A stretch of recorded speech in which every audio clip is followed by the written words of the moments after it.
Hi friends, welcome to our channel Meenakshi designs. ఈ వీడియోలో నేను శారీ అంచులు థ్రెడ్స్ ఊడిపోకుండా ఏం చేయాలనేది చెప్తాను. చాలా నీట్గా ఫినిషింగ్ కూడా బాగుంటుందండి. లాస్ట్ వరకు స్కిప్ చేయకుండా చూడండి. ఇక్కడ చూపిస్తున్నది థ్రెడ్ పైపింగ్ అండి. బ్లౌజులకి ఎందుకు వాడతాం కదా ఆ థ్రెడ్ పైపింగ్. శారీ అంచులో వైట్ కలర్ ఎంబ్రాయిడింగ్ రావడం వల్ల వైట్ కలర్ థ్రెడ్ పైపింగ్ తీసుకున్నానండి.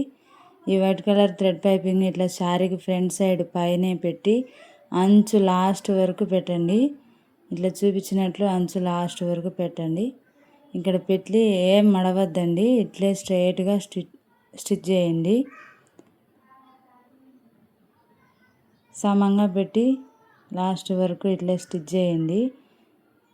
ఇదంతా మీకు అంటే కొత్తగా టైలరింగ్ నేర్చుకునే వాళ్ళు కూడా ఈజీగా స్టిచ్ చేసుకోవచ్చండి. ఎవరికైనా ప్రాబ్లం ఉంటే చాలా యూజ్ అవుతుంది. శారీ ఎన్నాళ్ళ వరకైనా థ్రెడ్స్ ఊడిపోకుండా చాలా నీట్గా శారీ తెచ్చుకున్నట్లే ఉంటుందండి, కుట్టుకున్నట్లు కూడా ఉండదు. ఇక్కడ చూపిస్తున్నట్టు స్కిప్ చేయకుండా లాస్ట్ వరకు చూస్తేనే మీకు ఇది ఫినిషింగ్ ఎలా వచ్చింది, ఎలా స్టిచ్ చేసుకున్నాం అనేది కంప్లీట్గా అర్థమవుతుందండి. వీడియో లెంగ్త్ ఎక్కువ లేదండి, దయచేసి స్కిప్ చేయకుండా చూడండి. ఇక్కడ లాస్ట్ వరకు ఇలా స్టిచ్ చేసుకున్న తర్వాత శారీని ఇట్లా ఫస్ట్ చూపించినట్లు చూడండి ఒకసారి.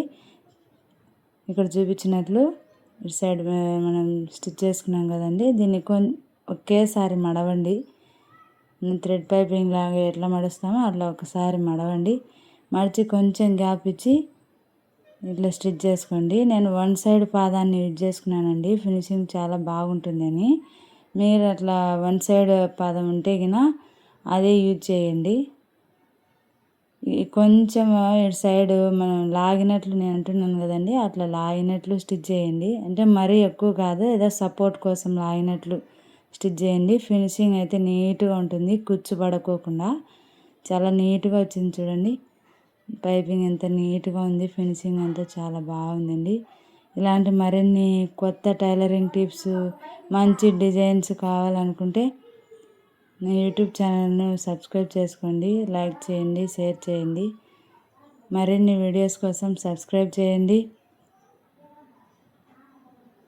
Thanks for watching.